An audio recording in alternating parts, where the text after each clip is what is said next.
Hey everyone, greetings to all. This is Sakshi Agrawal here in front of you with a new video on a new topic that is EVS REIT.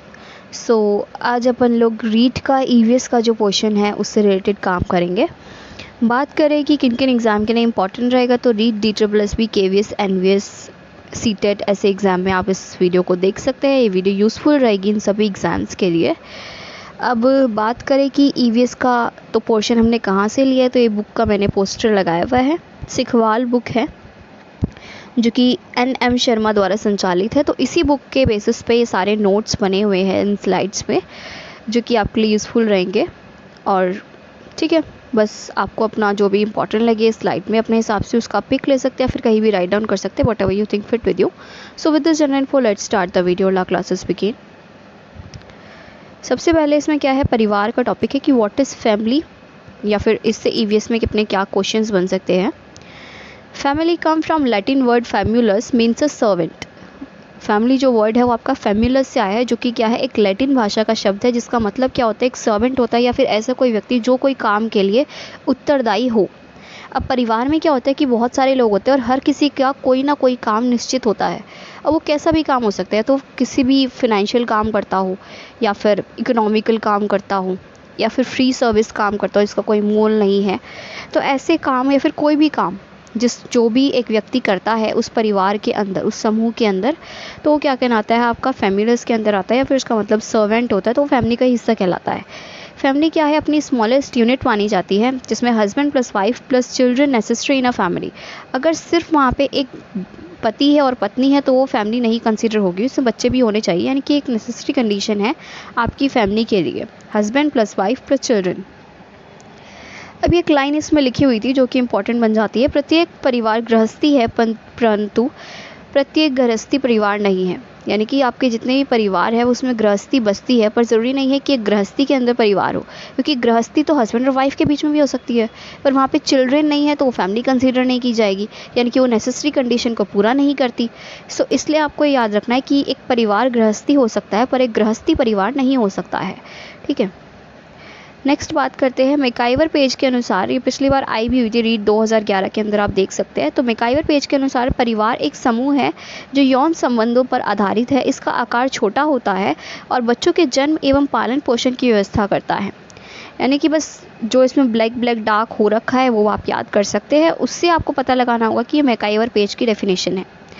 Clear ने क्या कहा है कि माता पिता और उनके बच्चों के बीच पाए जाने वाले संबंधों की व्यवस्था को परिवार कहते हैं। यानी कि अगर व्यवस्था की बात आए परिवार के डेफिनेशन में तो वो क्लेयर ने कही है, ऐसा मान सकते हैं। नेक्स्ट बात करें तो एकाकी, केंद्रीय, नाभिक, मूल या दाम्पत्य मूलक परिवार कहलाता है। यानी कि एकाकी परिवार के ये सारे नाम भी है। यानी कि अगर क्वेश्चन आए कि एकाकी परिवार को और किन निम्न नामों से जाना जाता है, तो उसमें अगर इनमें से कोई ऑप्शन हो तो वो भी क्या होगा, आपका करेक्ट ऑप्शन हो जाएगा। केंद्रीय भी कह सकते हैं उसको, नाभिक भी कह सकते हैं, मूल कह सकते हैं, या फिर दाम्पत्य मूलक परिवार कह सकते हैं। नेक्स्ट बात करें एकाकी परिवार बनने के कारण क्या है। ये क्वेश्चन पिछली बार REIT में आया हुआ था कि मतलब 4 ऑप्शन दिए हुए थे और फिर पूछा गया था कि इनमें से कौन सा कारण है जिस वजह से लोग क्या करते हैं, अपनी जॉइंट फैमिली को तोड़ रहे हैं या फिर सिंगल फैमिली में रहना पसंद करते हैं। तो जनसंख्या वृद्धि माना जाता है कि आजकल की क्या होता है, बहुत सारे भाई जनसंख्या वृद्धि हो रही है, इसलिए लोग क्या करते हैं, सेपरेट रहना पसंद करते हैं। सामाजिक बदलाव, जैसे जैसे सोशल चेंजेस आपके आते जा रहे हैं वो भी क्या बन रहे हैं, रीज़न बन रहे हैं लोगों के जॉइंट न रहने के और सिंगल रहने के। अर्थ की प्रधानता, लोग पैसों को ज़्यादा कंसीडर करने लगे हैं, इसलिए वो लोग परिवार में या फिर एकजुट होकर नहीं रहना चाहते। रोजगार और व्यवसाय के लिए प्रवचन, कई लोगों को क्या होना पड़ता है, प्रवासी होना पड़ता है कि उनको यहाँ गांव में काम नहीं मिल रहा तो शहर में जाके काम ढूंढना पड़ता है, तो इसलिए उन्हें अपने जुड़े हुए परिवार से अलग होना पड़ता है। ग्रामों में नगरों की और जनसंख्या का पलायन, ये भी क्या है, आपका वही प्रवासी मजदूर है जो को कहीं काम नहीं मिल रहा है तो वो शहर में काम की तलाश में आते हैं और फिर वो यहीं रुक जाते हैं। स्वतंत्र रहने की इच्छा, लोगों में स्वतंत्र रहने की इच्छा भी एकाकी परिवार बनने का एक मुख्य कारण है।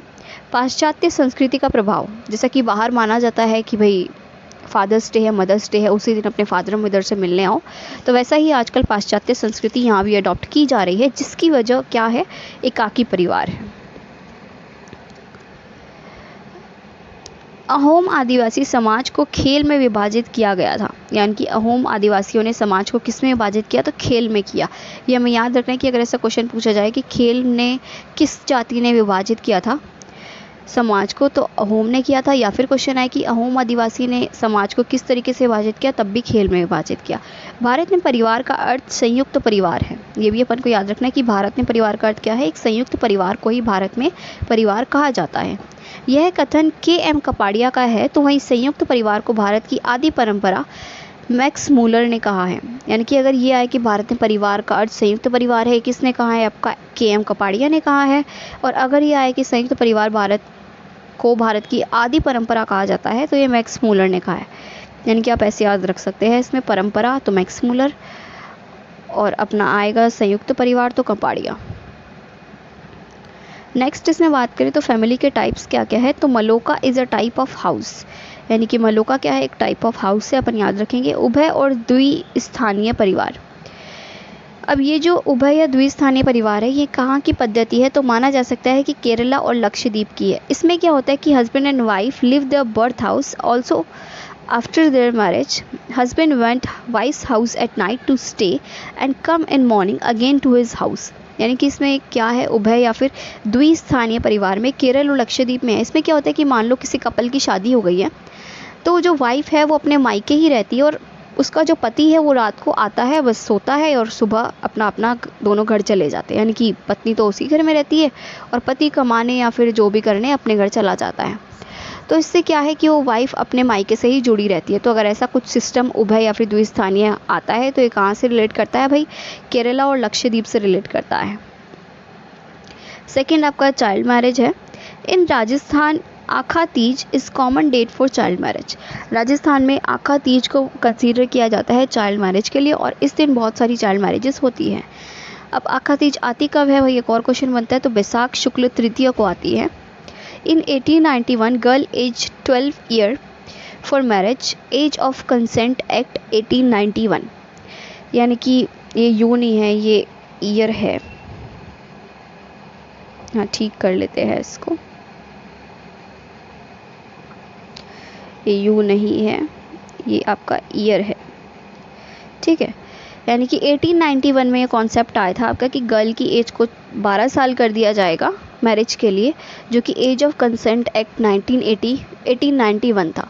अपन को याद करना है, जब एज ऑफ कंसेंट एक्ट 1891 आएगा तो उसके अंदर एज क्या की गई थी, लड़कियों की 12 साल की गई थी शादी के लिए।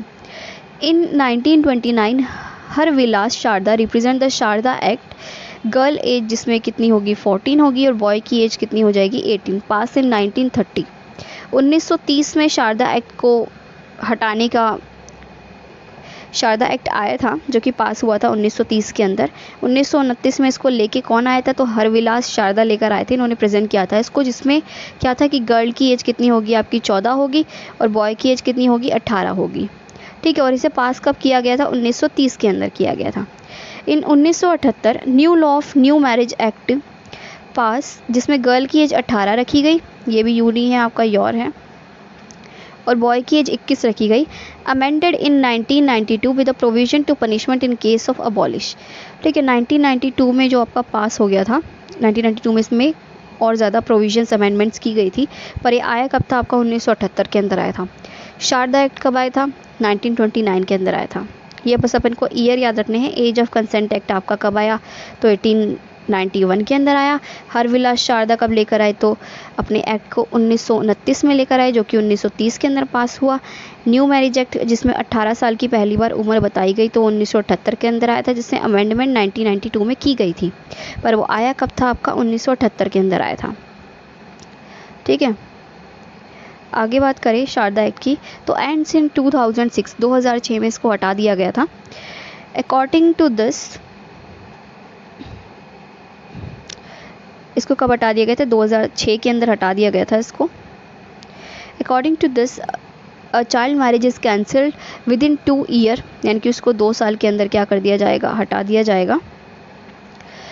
According to a survey highest number of marriage found in Bundi and lowest number in Ganganagar. यानी कि अगर राजस्थान की बात की जाए कि यहाँ पे सबसे ज़्यादा शादियाँ कहाँ पे होती है, इस छोटी एज में, तो सबसे ज़्यादा बूंदी में होती है और सबसे कम कहाँ पे होती है, तो गंगानगर के अंदर होती है। अकॉर्डिंग टू 1956 उत्तराधिकार अलाउड ओनली टू मेल्स।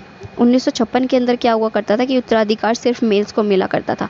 इसमें भी आपकी दो स्कीम हुआ करती थी, मिताक्षरा और दया भागा। मिताक्षरा आपका क्या था कि भाई पूरे इंडिया में था, वेस्ट बंगाल और असम वगैरह साइड को छोड़ के। इसमें क्या था मिताक्षरा में कि सिर्फ लड़कों को जायदाद में हिस्सा मिला करेगा और लड़कियों को नहीं मिला करेगा। दया भागा आपका वेस्ट बंगाल और असम वगैरह साइड पे था, इसमें क्या था कि लड़कियों को ही बराबर हिस्सा मिला करेगा। पर अब ऐसा नहीं है, अब पूरे में ही दया भागा अप्लाई होता है, जिसका मतलब क्या है कि लड़के और लड़की दोनों बराबर हिस्सेदार होंगे अपने माँ बाप की जायदाद के अंदर। ठीक है। सेक्शन 340 भी रिलेटेड टू डॉरी सिस्टम, ये भी अपन को याद रखना कि कौन सा सेक्शन है जो कि डॉरी सिस्टम से रिलेट करता है, तो आपका सेक्शन 340 बी है। उत्तराधिकार अपना कब अलाउ हुआ था अकॉर्डिंग टू उत्तराधिकार, तो 1956 के अंदर हुआ था। राजस्थान की बात करें तो सबसे ज़्यादा शादियाँ यहाँ पे बूंदी के अंदर होती हैं और सबसे कम शादी कहाँ पे होती है, आपकी गंगानगर के अंदर होती है। शारदा एक्ट को कब ख़त्म किया गया, 2006 के अंदर ख़त्म किया गया। ठीक है, आगे बढ़ते हैं, बात करेंगे चाइल्ड लेबर की। चाइल्ड लेबर क्या है भाई, तो according to census 2011 43.53 lakhs child labour present in India. यानी कि अगर अभी भी रिसेंट अपना सेंसस क्या है 2021 है, वैसे अब आपका ये कब होना था, 2021 के अंदर होना था, अभी होना था। ठीक है, देखते अब तो कोरोना की वजह से कैसे होगा ये। बाकी आपका जो पिछला सेंसस है वो 2011 का है, उसके हिसाब से क्या माना जाता है कि 83.53 लाख जो भी अभी बच्चे हैं वो चाइल्ड लेबर है। इतने बच्चे यहाँ पे प्रेजेंट है चाइल्ड लेबर के रूप में, 43.53 लाख। हाईएस्ट कहाँ पे है, यूपी में है, कितने हैं, 8.96 लाख। और लोवेस्ट कहाँ पे है, लक्षद्वीप के अंदर है। राजस्थान छठे नंबर पे आता है इस सीन के अंदर, यानी कि चाइल्ड लेबर के अंदर लक्षद्वीप सबसे कम, हाईएस्ट यूपी और छठे नंबर पे अपना राजस्थान आता है। ठीक है, अब जो हाईएस्ट आपका यूपी में भी है वो कितना है, 8.96 लाख है। ये भी अपन को इसमें याद रखना है। नेक्स्ट बात की जाए तो नई शिक्षा नीति में आरटीई को कक्षा 12वीं तक उसे 18 वर्ष तक लागू करने की घोषणा की गई है। जो भी आपकी नई पॉलिसी आएगी, न्यू एजुकेशन पॉलिसी 2019, उसमें क्या है, आरटीई को बोला गया कि 18 साल तक के बच्चों पे लागू कर दिया जाए, यानी कि उनको मुफ्त शिक्षा दी जाए। और आगे बात की जाए तो इन क्षेत्रों में बच्चे कर सकेंगे काम। अब ऐसा नहीं है कि सारे ही क्षेत्र हटा दिए गए हैं बच्चों के काम करने की फील्ड से, कुछ ऐसे रखे गए हैं आपके सेक्टर्स भी जहां बच्चों का काम करना अलाउड है। यानी कि जो भी 14 साल से कम के बच्चे हैं, निषेध किन बच्चों का काम करना है, उन्हीं बच्चों का काम करना निषेध है जो कि 14 साल से कम उम्र के है। तो अब वो अगर बच्चे 14 साल से कम उम्र के हैं और इन सेक्टर्स में वो काम में लगे हुए हैं, तो वो बच्चे क्या कर सकते हैं, काम कर सकते हैं। इन क्षेत्रों में बच्चे कर सकेंगे काम अगर बच्चा ऑडियो विजुअल एंटरटेनमेंट इंडस्ट्री में आर्टिस्ट हो, विज्ञापन में हो, किसी फिल्मों में हो, टीवी सीरियल में हो, तो संक्षिप्त भूमिकाएं करता हो और सर्कस को छोड़कर अन्य स्पोर्ट्स गतिविधियों में शामिल हो। यानी कि सर्कस को क्या करना है, नहीं करना है, बाकी स्पोर्ट्स में शामिल हो, लेकिन माता पिता को यह ध्यान रखना है कि बच्चे की पढ़ाई व उसकी सेहत पर कोई विपरीत असर ना पड़े। अगर ऐसा कोई है तो फिर वो बच्चा क्या कर सकता है, काम कर सकता है। किस किस में, ऑडियो में, विजुअल एंटरटेनमेंट इंडस्ट्री में, विज्ञापन में या फिल्मों में, टीवी सीरियल्स में काम कर सकता है, या फिर और कोई स्पोर्ट्स एक्टिविटी है तो उसमें काम कर सकता है, पर उसे सर्कस में काम बिल्कुल नहीं करना है। ठीक है, और माता पिता बाकी क्या ध्यान रखेंगे कि बच्चे का पढ़ाई पर असर ना पड़े और क्या हो, उसकी सेहत पर भी बुरा असर ना पड़े। आगे बात करें, बाल श्रम के निवारण के लिए 26 सितंबर 1994 को एक राष्ट्रीय बाल श्रम उन्मूलन प्राधिकरण की स्थापना की गई। कब की गई थी भाई, तो 26 सितंबर 1994 को इसकी स्थापना की गई थी। ठीक है, बाल श्रम के निवारण के लिए 26 सितंबर 1994 को एक राष्ट्रीय बाल श्रम उन्मूलन प्राधिकरण की स्थापना की गई। नेक्स्ट बात करें, new national child policy 20 April 2013, इनकी 2013 में क्या हुआ था, less than 18 year is consider as the age of child. वैसे क्या माना जाता है कि 14 साल से कम बच्चों को निषेध माना जाता है काम करने के लिए, पर 2013 में जो न्यू चाइल्ड पॉलिसी आई थी या फिर न्यू नेशनल चाइल्ड पॉलिसी आई थी जो कि 20 अप्रैल 2013 को आई थी, उसमें क्या माना गया था कि वो बच्चे जो कि 18 साल से जिनकी उम्र कम है, less than 18 year is considered as a age of a child, यानी कि एक बच्चे की उम्र कितनी मानी जाएगी, जो भी 18 साल से कम उम्र का है उसे एक बच्चा कंसीडर किया जाएगा। World day against child labour कब आता है भाई, 12 जून को आता है। किसके द्वारा बनाया गया है, किसके द्वारा लागू किया गया है, तो यूनिसेफ के द्वारा इसको लागू किया गया है। चौथा पॉइंट अपना बनता है थेफ्ट का। थेफ्ट क्या है, आईपीसी या फिर Indian penal code form in 1860 but pass in 1870। अपन को याद रखना है आईपीसी को 1860 में बनाया गया और 1870 में इसको पास किया गया। 51 सेक्शन इसके अंदर है और 392 धारा और 396 आर रिजर्व फॉर थेफ्ट, यानी कि कौन कौन सी 2 धारा इसमें लगाई गई है भाई, तो एक तो लगाई गई है आपकी 392 और एक लगाई गई है 396। तो ये 2 धाराएं इसमें रिजर्व की गई है आपके थेफ्ट के लिए। नशीले पदार्थ, तंबाकू, निकोटीन टेबेकम, इसका नाम क्या है, इसका तो क्या है इसका नाम, निकोटीन टेबेकम है इसका नाम। यह पादप सेलनीसा कुल का है जिसे हानिकारक एल्कोलॉइड निकोटीन प्राप्त होता है, यानी कि एक ऐसा पौधा है जो कि सेलनीसा सोलेनीसी कुल का है। तो याद रखना है कि भाई पौधा भाई किस उससे रिलेट करता है बाकी पौधे से, तो सोलेनेसी कुल का है जिसे हानिकारक एल्केलॉइड निकोटीन प्राप्त होता है। तो ये भी याद रखना है, 2011 में रीट के अंदर एक क्वेश्चन आया होता है कि इससे क्या प्राप्त होता है, तो एल्केलाइड निकोटीन प्राप्त होता है और इसका नाम क्या है, साइंटिफिक नेम तो निकोटिएना टेबेकम है। ठीक है, वैसे निकोटीन से इसको याद किया जा सकता है, निकोटीन इसकी वो टैबलेट भी आती है ना इसको छुड़वाने के लिए। जिससे गुटखा चबाने वाले नशीले पदार्थ में तंबाकू पाया जाता है। तंबाकू खाने से कैंसर होता है जिसमें मुख्यतः फेफड़ों का कैंसर होता है। ठीक है, मुख्यतः किसका कैंसर होता है, इसमें फेफड़ों का कैंसर होता है। CTRI यानी कि केंद्रीय तंबाकू अनुसंधान केंद्र राजमुंद्री आंध्र प्रदेश में है, यानी कि CTRI या फिर केंद्रीय तंबाकू अनुसंधान का केंद्र कहाँ पे है भाई, तो राजमुंद्री या फिर आंध्र प्रदेश में स्थित है। सबसे पहले बात की थी हमने कि भाई इसका साइंटिफिक नेम क्या है, तो इसका साइंटिफिक नेम है निकोटिएना टेबेकम। यह किस जाति का है या फिर किस कुल से बिलोंग करता है, तो सोलेनेसी से बिलोंग करता है। इसके अंदर से हमें क्या प्राप्त होता है, तो एल्केलाइड निकोटीन प्राप्त होता है। बाकी फेफड़ों का कैंसर इससे होता है। CTRI कहाँ पे है, तो राजमुंद्री आंध्र प्रदेश के अंदर है। ठीक है भाई, यही से मेन बात थी याद करने की। कोकीन की बात की जाए, ठीक है, तो कोकेन की बात की जाए तो यह पदार्थ एरिथ्रोजाइलोन कोका नामक पादप की पत्तियों से प्राप्त होता है। तो ये इसका साइंटिफिक नेम हो गया एरिथ्रोजाइलोन कोका। तो फिर कोकीन कोका थोड़ा मिल रहा है, इस हिसाब से आप याद कर सकते हैं। कोकेन की प्रकृति उद्दीपक होती है, इसके कारण एंस्थेटिया या फिर बेहोशी का होना, भूख का ना लगना जिसे एपेटाइट स्प्रेंसेट कहते हैं आदि परिवर्तन आ सकते हैं। ठीक है, उद्दीपक क्या होता है, ऐसा कुछ कि जिसकी वजह से किसी चीज़ की वजह से अगर कुछ होता है, स्टिमुलस इसको बेसिकली इंग्लिश में कहते हैं, यानी कि किसी की वजह से कुछ होना और फिर आप अगर उस पर रिएक्ट करते हैं तो आपका स्टिमुलस कहलाता है। तो इसके कारण क्या क्या हो सकता है, कोकेन के कारण एनेस्थेटिक हो सकता है या फिर बेहोशी का होना हो सकता है, भूख न लगना जिसे एपेटाइट स्प्रेंसेट कहते हैं आदि परिवर्तन एक बच्चे के अंदर आ सकते हैं। धतूरा तो कनक भी कहा जाता है धतूरे को। इसका वनस्पतिक नाम डटूरा स्ट्रेमोनियम है। धतूरे पादप का कुल सोलनेसी है। सोलनेसी आपका और किसका था, फर्स्ट वाले निकोटीन का था। ठीक है, यानी कि तंबाकू। धतूरे के फल से एट्रोपिन, हायोसाइमन, स्कोपिलामिन नामक एल्केलाइड्स प्राप्त किए जाते हैं। इनकी प्राकृतिक जहरीली होती है। धतूरा खाने से मौत भी होती है, इसके केसेस वगैरह आते रहते हैं कि यहाँ पे इतनी मौतें हुई, यहाँ पे इतनी मौतें हुई है। इसका वनस्पति नाम अपन को याद करना है, यानी कि साइंटिफिक नेम क्या है, डटूरा है। धतूरा डटूरा याद करना इजी है, ऐसा मुश्किल नहीं है। इसकी प्रकृति या फिर इसका मूल क्या हो जाएगा, वही हो जाएगा जो कि तंबाकू का था, सोलेनेसी। धतूरे के फल से अपन को क्या क्या मिलता है, तो एट्रोपिन और हायोसाइमिन, स्कोपिलामिन, एल्केलॉइड्स आदि ये सब चीज़ अपन को प्राप्त होती है इससे।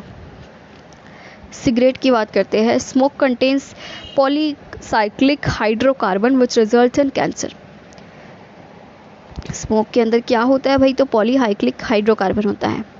ठीक है, स्मोक यानी कि वो धुआं जो सिगरेट का निकलता है वो भी हानिकारक होता है, उसके अंदर ये होता है। नो स्मोकिंग एक्ट आपका कब आया था, 2 अक्टूबर 2008 को आया था। और वैसे अपन नो स्मोकिंग डे कब मनाते हैं, अपना 31 मई को मनाते हैं। ठीक है, यानी कि 2 अक्टूबर 2008 को जो इसका एक्ट आया था उसके हिसाब से क्या बोला गया था कि पब्लिक प्लेसेस पे क्या अलाउड नहीं है ये सब पीना। ठीक है। 2 अक्टूबर को जो इसका आया था उसके अंदर क्या था कि पब्लिक प्लेसेस पे इसे पूरी तरीके से प्रोहिबिट कर दिया गया है या फिर बैन कर दिया गया है। It lesser the age by 10 years, ठीक है, 10 साल से क्या कर देता है, कम कर देता है उम्र एक नॉर्मल आदमी की। नो स्मोकिंग डे अपना 31 मई को मनाया जाता है। आज 1 मई है, लेबर डे है। टोबैको प्रोहिबिशन एक्ट 1975 को आया था जिसने compulsory paste picture of cancer on the products. Tobacco prohibition act 1975 के कहता है कि आप जो भी टोबैको का प्रोडक्ट होगा उसके ऊपर उसका एक पिक लगाएंगे कि भाई ये खाने से आपको कैंसर का ये हो सकता है, जैसे कि माउथ कैंसर का बना नहीं होता वैसा कुछ। तो ऐसे उसने टोबैको प्रोहिबिशन एक्ट जो 1975 आया था उसने कहा था कि आपको अपने प्रोडक्ट के ऊपर वो सारी रियल पिक्चर्स लगानी है जो कि एक बंदे को टोबैको खाने से हो सकता है। तो यानी कि स्मोक के अंदर क्या होता है, पॉलीहाइड्रिक हाइड्रोकार्बन होता है जिससे कि कैंसर हो सकता है। 2 अक्टूबर 2008 को क्या आया था कि पब्लिक प्लेसेस पे प्रोहिबिशन है पीना। उसके बाद 10 साल ये एक नॉर्मल व्यक्ति की आयु को कम कर देता है। 31 मई को अपन क्या बनाते हैं, अपना नो स्मोकिंग डे मनाते हैं। प्रोहिबिशन एक्ट 1975 के अंदर क्या कहा गया था कि आपको पेस्ट करनी है पिक्चर जितने भी प्रोडक्ट आपके इसके होंगे तंबाकू के, ठीक है। नेक्स्ट आपका क्या है, सिनेमेटोग्राफी एक्ट 1952। ये क्या है कि जैसे कि आप पिक्चर्स वगैरह देखने जाते हैं तो मूवी स्टार्ट होने से पहले वो 5 मिनट का है, फिर कुछ ऐड आता है ना 2 मिनट का, वो कि फेफड़ों में सब हो जाता है, मतलब जो भी हो टोबैको का जो ऐड आता है स्मोकिंग का, तो स्मोकिंग का ऐड जो आता है वो सिनेमेटोग्राफ 1952 की वजह से आता है, जिसमें क्या क्या है गया है कि आप कोई भी मूवी या फिर कोई भी सिनेमेटोग्राफी एक्ट अगर आप दिखाएंगे तो आपको ये दिखाना है। और ये सिर्फ सिनेमा हॉल्स में नहीं आता, टीवी में भी अगर आप कोई मूवी देखते हैं और अगर उसमें कोई ऐसा सीन है तो उस सीन से पहले ये वाला ऐड दिखाया जाता है। बाद में वो नीचे लिखा भी आता है कि अगर कोई स्मोक या ड्रिंक करता है तो this is hazards for the आपका बॉडी, ऐसा लिखा हुआ होता है उसके अंदर। सिगरेट की बात की जाए तो वो 1975 के अंदर आया था कि आपको पिक्चर पेस्ट करनी है, ठीक है। और यहाँ पे 1952 के अंदर आया था सिनेमेटोग्राफी एक्ट। कुछ डेट्स है ये अपन याद रख सकते हैं। 2005 को वर्ल्ड नो टोबैको डे मनाया गया था। 2 अक्टूबर 2013 को child and smoke advertisement in cinema house, यानी कि इस दिन तय कर दिया गया था कि चाइल्ड और स्मोक एडवर्टीज़मेंट दिखाई जाएगी। इससे पहले कोई और एक एक्ट दिखाया जाता था, कोई बच्चे या किसी और का, पर 2 अक्टूबर 2013 से तय कर दिया गया था कि सिनेमा हाउस में चाइल्ड और स्मोक वाला ही दिखाया जाएगा। चाइल्ड और स्मोक वाला पता है कौन सा ऐड है, जिसमें बच्ची और उसके फादर टीवी देख रहे होते हैं, फिर वो टीवी में कैंसर का ऐड चलने लगता है तो बच्ची अपने पापा को देखती है, फिर उसका पापा बाहर जाता है, वो सिगरेट को फेंक कर आता है, फिर वो बेटी खुश हो जाती है, अपने पापा को हग करती है, वो वाला जो है ना वो ये ऐड है। आगे बात करते हैं अल्कोहल की। अल्कोहल का सेवन करने में लीवर में बीमारी उत्पन्न हो जाती है जिसे लीवर सिरोसिस कहते हैं। अल्कोहल ज़्यादा पीने से ना सिड्रोसिस होता है, लीवर सिड्रोसिस, ठीक है। तो ये वही कह रहा है कि अगर अल्कोहल का ज़्यादा सेवन कर लेंगे तो उसमें लीवर सिड्रोसिस कहते हैं। इस बीमारी में यकृत उपापचय क्रिया द्वारा या फिर आपका डाइजेस्ट क्रिया द्वारा अल्कोहल को वसा में बदलता है, जिससे यकृत में वसा की मात्रा बढ़ जाती है, ठीक है, वसा आपका मोटापा। इसके फलस्वरूप यकृत खराब हो जाता है, अतः ये रोग लीवर फाइब्रोसिस या फिर लीवर सिरोसिस कहलाता है, ठीक है भाई। तो अल्कोहल बेसिकली क्या है, आपका लीवर ख़राब करता है, इसलिए इसे लीवर फाइब्रोसिस या फिर लीवर सिरोसिस भी कहा जाता है।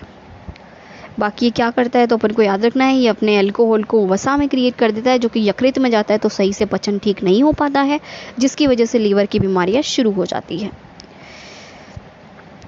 अफीम है अपना नेक्स्ट। अफीम का जो साइंटिफिक नेम है वो है पेपेवर सोमनीफेरम। इसका कुल या फिर इसकी जो प्रकृति है वो पेपेवरेसी है और इसे पोपी भी कहते हैं। इसके अधपके कच्चे फल को कैप्सूल या फिर डोडा कहते हैं। कैप्सूल को काटने पर निकलने वाले दूध को लैक्टिस कहते हैं जो सूखने पर काला हो जाता है। इसी कारण अफीम को काला सोना भी कहा जाता है। अफीम के कैप्सूल से विभिन्न एल्केलॉइड प्राप्त किए जाते हैं जिसमें मॉर्फिन, कोडीन, नार्कोटिन, पेपेवरिन एल्केलॉइड प्रमुख हैं। यानी कि अपन को याद रखना है कि काला सोना किसे कहा जाता है तो अफीम को कहा जाता है। अफीम का अपन को साइंटिफिक नेम याद रखना है जो कि क्या है, पेपेवर सोमनीफेरम, ठीक है, जिसका कुल क्या है इसका पेपवेरेसी है, वो तो आप इसका पेपेवर याद कर लेंगे ना, अफीम का साइंटिफिक नेम तो आपको इजी याद हो जाएगा। इसके अधपके कच्चे फल को कैप्सूल या फिर डोडा कहते हैं। इसके निकलने वाले दूध को लैक्टस कहते हैं। बाकी इससे प्राप्त क्या होता है, मॉर्फिन, कॉर्डिन, नार्कोटिन, पेवरिन, एल्केलाइड, ये प्रमुख है जो कि इससे प्राप्त होते हैं। ध्यातव्य रहे कि काला सोना कोयला को भी कहा जाता है, तो हरा सोना चाय को, सफ़ेद सोना रुई को, द्रव सोना पेट्रोल को एवं आदिवासियों का हरा सोना हरे बांस को कहा जाता है। ठीक है, ये सारा भी अपन को याद रखना है। हरा, जैसे कि काला सोना आपका अफीम हो गया और दूसरा कोयला हो गया ना, ऐसे हरा सोना भी आपका दो हो गया, एक तो हो गया चाय और दूसरा हो गया गन्ना।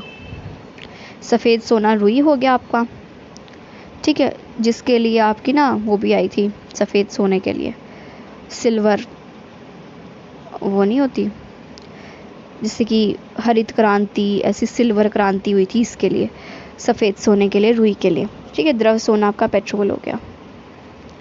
स्मैक, हेरोइन, सफ़ेद पाउडर, ब्राउन शुगर, इसका रासायनिक नाम ड्राई एसिटिल मॉर्फिन है।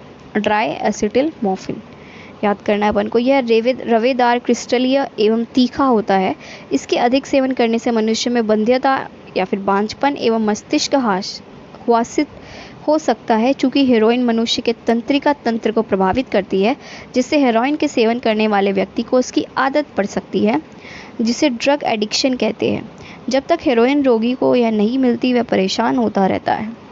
ठीक है भाई, तो याद करना है स्मैक हेरोइन क्या है, आपका ड्राई एसिटिल मॉर्फिन है। इसका नाम इजीली याद इसलिए भी हो सकता है क्योंकि ड्राई पाउडर ही होता है जो कि हाथ में डाल के फिर लोग इसका सेवन करते हैं। तो ड्राई एसिटिल मॉर्फिन इसका नाम होता है। रवेदार होता है या फिर बालू वालू जैसा होता है, आप कह सकते हैं, बहुत हल्का बालू। ठीक है, बाकी ये ड्रग एडिक्ट है। आगे बात करें तो LSD की फुल फॉर्म इसमें आई हुई थी, पिछली बार पूछी हुई थी तो मैंने डाल दी है इसमें। लिसर्जिक एसिड ड्राई एथिलाइमेट, ठीक है, ड्राई एथिलाइमेट, तो इसका नाम है लिसर्जिक एसिड ड्राई एथिलाइमेट। आगे बात करते हैं थोड़ी बहुत ड्रेसेस की जो कि आपकी इस बुक में दी हुई थी। सबसे पहले है आपका इसमें जम्मू और कश्मीर। जम्मू और कश्मीर में आपका गोचा नाम का ड्रेस होता है जो कि मेल का स्कार्फ होता है, आदमी लोग उसको गले में पहनते हैं। कुंटोप होता है जो कि फीमेल का गाउन होता है। For an male and female loose chola dress. कसाबा एक कैप टाइप का स्ट्रक्चर होता है विद फिरन, जो कि फिरन के साथ पहना जाता है। ये आपका फिरन ही है, जो 4N लिखा हुआ है ना, ये फिरन है। फिरन आपका क्या होता है, फिरन पिछली बार पूछा भी हुआ है, एक दोनों ही पहन लेते हैं जम्मू कश्मीर में, आदमी भी औरत भी। लूज टाइप का चोगा जैसा होता है कि भाई ऊपर से डाल लिया नीचे तक आ गया। बुर्गा आपका क्या होता है, फीमेल का ड्रेस होता है, बुरखा ही हो गया ये। ठीक है, बुरखा अगर ना को अभी न्यूज़ में करंट अफेयर्स में याद हो तो स्विट्ज़रलैंड ने पूरी तरीके से बैन किया है। तिरंगा आपका क्या होता है, फीमेल का हेडवेयर होता है। हिमाचल प्रदेश की बात करें तो होजुक वहाँ की ड्रेस है जो कि फ़ीमेल की शर्ट होती है। रहीदे क्या है, वहाँ पे फीमेल जो कैप पहनती है उसे कहते हैं। पंजाब में फुलकरी, इजी है, एक ही नाम है, जिसको शॉल कहते हैं, वहाँ पहनी जाती है। केरल में वाइट ड्रेस ज़्यादा पहनी जाती है। कोकोनट वहाँ पे यूज़ होता है। टेपियोका, कोकोनट प्लस टेपियोका वहाँ का फेवरेट फूड है जो कि खाया जाता है। कंटिन्यू हो रहा है ये। Kurukh is the language of Jharkhand people. Kurukh कहाँ के लोगों की लैंग्वेज है, तो झारखंड के लोगों की लैंग्वेज है। पोचमपल्ली क्या है, आंध्र प्रदेश के अंदर है। पोचमपल्ली अगर आपको पता हो, आंध्र प्रदेश के अंदर जो जगह है उसे सिल्क सिटी ऑफ इंडिया भी कहा जाता है। मानव द्वारा निर्मित पहला कृत्रिम रेशा विस्कॉस सन 1894 में तैयार किया गया था। तो रेयॉन एवं विस्कॉस लकड़ी से प्राप्त सेल्यूलोज से बना जाता है। एक पश्मीनी शॉल लगभग 6 साधारण स्वेटरों के बराबर गर्म होती है तथा एक साधारण पश्मीना शॉल को बुनने हेतु 250 घंटों का समय लगता है। यानी कि क्या है, विस्कॉस आपका पहला कोई भी कृत्रिम या फिर सिंथेटिक कपड़ा है जो कि मैन मेड कपड़ा है। 1894 में तैयार हुआ था। अगर आपको ये याद हो ना तो मैंने एक राजस्थान की वीडियो डाल रखी है, उसके अंदर ही मैंने बताया कि राजस्थान सबसे ज़्यादा प्रोड्यूसर स्टेट है जो कि विस्कॉस नाम का कपड़ा तैयार करता है।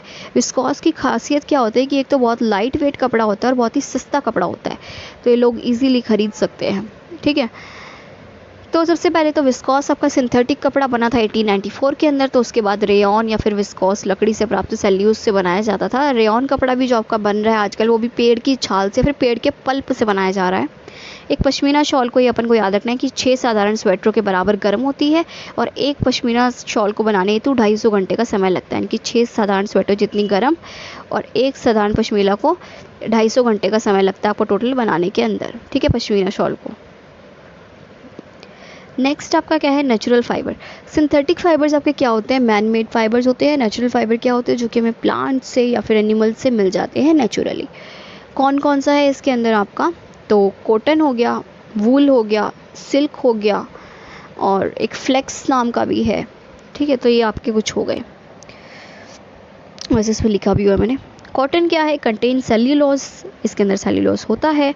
Silk made from cocoon normally at shahtoot tree, made from protein, shahtoot tree पे सबसे ज़्यादा सिल्क के कीड़े पाए जाते हैं जिनसे सिल्क निकलता है, ये प्रोटीन से बने होते हैं। लिनेन की बात की जाए तो ये फ्लेक्स प्लांट से निकलता है जिसमें 70% तक सेल्यूलोज होता है। फ्लेक्स प्लांट क्या है, आपके इजिप्ट के अंदर इसकी बेसिकली नाइल नीवर के पास खेती की जाती है। कॉटन जैसा दिखने में होता है ये और इजिप्ट में सबसे ज़्यादा उगता है नाइल रिवर के पास।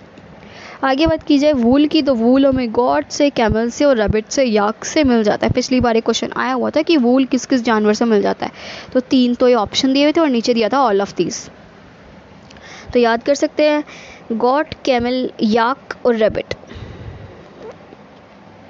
आगे बात करते हैं सिंथेटिक फाइबर की। मैंने भी थोड़ा बहुत बता ही दिया था कि आपका मैनमेड फाइबर है। एग्जाम्पल क्या है, nylon, Dacron, Orlon, rayon, viscose etcetera. First manmade synthetic fibre कौन सा है, विस्कॉज है, जो कि 1894 में बना था, अभी हमने पीछे देखा भी था। Rayon made from pulp of viscose tree, ये भी मैं आपको बता चुकी हूँ। Synthetic fibres basically made from petroleum petrochemicals, यानी कि पेट्रोल वगैरह का ज़्यादा यूज़ किया जाता है इसमें, ग्लिस्ट्रीन वगैरह का। बेनिफिट क्या है, इनके लॉन्ग लास्टिंग होते हैं, लाइट वेट होते हैं और सेम फ्रॉम इंसेक्ट्स होते हैं, यानी कि बचाते हैं, सेव करते हैं इंसेक्ट्स वगैरह से। हैबिटेट या फिर आवास पे मैंने एक वीडियो भी डाल रखी है हैबिटेट के नाम से, हैबिटेट EVS। तो उस वीडियो में जो भी मैंने हैबिटेट के बारे में कवर किया हुआ है वो मैंने इस वीडियो में हैबिटेट के लिए दोबारा रिपीट नहीं किया है।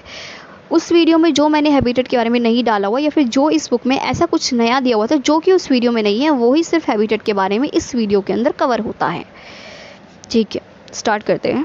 सम हाउसेज बाय ट्राइब्स, यानी कि कुछ घर जो कि ट्राइब्स बनाती है या फिर आदिवासी बनाते हैं। तो सबसे पहले हो गया इग्लू। इग्लू कौन सी ट्राइब बनाती है, तो एस्कीमो ट्राइब बनाती है। Seal fish skin use to warm igloo inside ball and its flesh use to light, यानी कि सबसे पहले सील फिश की स्किन को उतार के तो दीवारों पे लगा दिया जाता है या फिर आपकी बर्फ़ पे लगा दिया जाता है ताकि वो गर्म रहे अंदर से घर, और दूसरी बात जो उसका फ्लैश या फिर मांस बच गया अंदर का, उसको लाइटनिंग के लिए यूज़ कर लिया जाता है, यानी कि पूरी तरीके से फिश का यूज़ किया जाता है। इग्लू कौन बनाता है, तो एस्कीमो ट्राइब बनाती है। फिर इसकी स्किन को कैसे यूज़ किया जाता है, तो इस तरीके से यूज़ किया जाता है। सबसे पहले तो इग्लू कौन बनाता है, तो एस्कीमो ट्राइब बनाती है। सील फिश की स्किन से बनाया जाता है, अंदर से वार्म रखने के लिए बनाया जाता है, और दूसरा इसका जो फ्लैश होता है उसे लाइट के लिए यूज़ किया जाता है। ट्यूपिक की बात करते हैं। ट्यूपिक क्या होता है, आपका polar bear skin use to make Eskimo tribe summer house, यानी कि पोलर बेयर की स्किन को यूज़ करके एस्कीमो ट्राइब ही समर के लिए अपने हाउस बनाते हैं, ठीक है। नेक्स्ट आपका क्या है, कुछ डेट्स है, जैसे कि 2 अक्टूबर 2014, ये क्या है, स्वच्छ भारत अभियान है। 15 October world hand wash day है। 19 नवंबर आपका वर्ल्ड टॉयलेट डे है, ठीक है, ये अपन को याद रखना है इसमें। पर्वतीय क्षेत्र जम्मू और कश्मीर में प्रेक्षण करने पर यह पाया गया कि लोगों ने अपना घर पत्थर, मिट्टी, लकड़ी और चूने से बनाए हैं। यह घर 2 मंजिले के है, जम्मू कश्मीर की बात हो रही है भाई। जम्मू कश्मीर में ये प्रेक्षण किया गया, फिर पाया गया कि लोग ने अपने घर कैसे बनाए हुए, पत्थर से, मिट्टी से, लकड़ी से और चूने से बनाए हैं। घर 2 मंजिला है, नीचे की मंजिली पर या तो जानवरों को रखते हैं या फिर वो सारा खाना रखा जाता है जो कि स्टोर किया गया है। वह स्वयं पहली मंजिल पर रहते हैं। सभी घरों की छत समतल है तथा इन्हें पेड़ों से मोटे तने से बनाया गया। समतल क्यों बनाया गया, ताकि अगर बर्फ़ उस पर आकर जमे तो वो नीचे गिर जाए, इसलिए उसे समतल बनाया जाता है। और दूसरा क्या है, इन्हें पेड़ों के मोटे तने से बनाया जाता है। सीटेट में भी ये क्वेश्चन पूछा था कि ऐसे कहाँ पे ऐसे घर होते हैं जिनकी छत समतल होती है, तो जम्मू और कश्मीर में ऐसे घर पाए जाते हैं जिनकी छतें समतल होती है और इन्हें पेड़ के मोटे तनों से बनाया जाता है।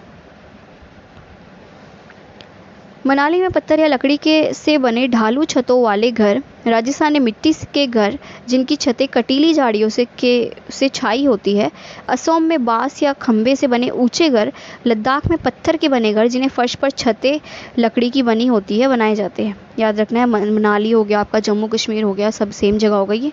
ये आपके पत्थर या लकड़ी से बने होते हैं घर जिनकी छतें समतल होती है ताकि बर्फ़ नीचे आ जाए। राजस्थान में कटीली झाड़ियों से बने होते हैं, मिट्टी के घर होते हैं। असम में या फिर असम की बात की जाए तो बांस के घर होते हैं, लकड़ियों के ऊंचे ऊंचे बांस के खंभों से बनाए जाते हैं घर। क्यों बनाए जाते हैं? बाढ़ वगैरह का बहुत खतरा होता है, इसलिए इन घरों को ऊंचा बनाया जाता है। लद्दाख में भी घर किससे बने होते हैं? पत्थर से बने होते हैं जिनके फर्श और छतें लकड़ी की बनी होती हैं। आगे बात की जाए तो राजस्थान में घरों के फर्श बनाने के लिए संगमरमर, कोटा स्टोन व सैंडस्टोन पत्थरों का उपयोग में लिया जाता है, घिया पत्थर को नहीं लिया जाता। ये आप याद रखेंगे कि संगमरमर और कोटा स्टोन और सैंडस्टोन को तो लिया जाता है, पर घिया पत्थर को यूज़ में नहीं लिया जाता घर का फर्श बनाने के लिए। संगमरमर कायांतरित शैल का उदाहरण है। लेह और लद्दाख के घरों में निचली मंजिल में कोई खिड़की नहीं होती। ये भी याद रखना है, संगमरमर क्या है? कायांतरित शैल का उदाहरण है। कायांतरित आपकी इग्नीशियस रॉक हो गई। इग्नीशियस रॉक को प्राइमरी रॉक भी कहते हैं। ठीक है। लेह और लद्दाख के जो घर होते हैं उसमें निचली मंजिल में कोई खिड़की नहीं होती है और ये पत्थर, गारा और चूने से बनी मोटी दीवारें होती है तथा लकड़ी के फर्श होते हैं। हाउस बोट लकड़ी के बने घर जो कि पानी में तैरते हैं, कश्मीर तथा केरल में मिलते हैं तथा दक्षिण अफ्रीका की जूलू जनजाति का निवास प्रारूप मधुमक्खी प्रारूप होता है। कोयल स्वयं के घोंसले का निर्माण नहीं करती है। 2-3 इसमें चीज़ें थी, जैसे कि हाउस बोट आपका कहाँ है कि जम्मू कश्मीर में है, केरल में मिलता है। दक्षिण अफ्रीका में जूलू जो जनजाति है उसका प्रवास कहाँ पे होता है? मधुमक्खी प्रारूप होता है। कोयल स्वयं के घोंसले नहीं बनाती है, ये पता है, क्योंकि उनके घोंसले कौवे बनाते हैं। आगे बात करें, असम के घर धरती से लगभग 10 से 12 फुट या फिर 3 से 2.5 मीटर ऊंचे बने होते हैं। क्यों ऊंचे बने होते हैं? मैंने अभी आपको बताया, बाढ़ का पानी इनमें एंटर ना कर सके, बाढ़ की समस्या यहाँ पे बहुत ज़्यादा होती है, इसलिए वहाँ पे ऐसे घर बनाए जाते हैं। ध्यातव्य रहे, चिकनी मिट्टी में जल धारण क्षमता अधिक होती है। बागवानी के लिए वर्मी कंपोस्ट प्रकार का उर्वरक उपयोगी बनता है। सामाजिक वानिकी का उद्देश्य पर्यावरणीय, सामाजिक व ग्रामीण विकास में मदद करने के उद्देश्यों से वनों का प्रबंध है। चिकनी मिट्टी जो होती है या फिर आपकी क्लेस जो हो गई, उसमें क्या होता है? जल धारण की क्षमता अधिक होती है, यानी कि वो ज़्यादा से ज़्यादा वाटर को खुद में कंटेन कर सकते हैं। ठीक है। बागवानी के लिए वर्मी कंपोस्ट एक बहुत ही अच्छा उर्वरक माना जाता है। और आपका इसमें क्या है कि सामाजिक वानिकी में किन किन टॉपिक्स को लिया जाता है? तो पर्यावरणीय, सामाजिक और ग्रामीण विकास में मदद के उद्देश्यों से वनों का प्रबंध होता है।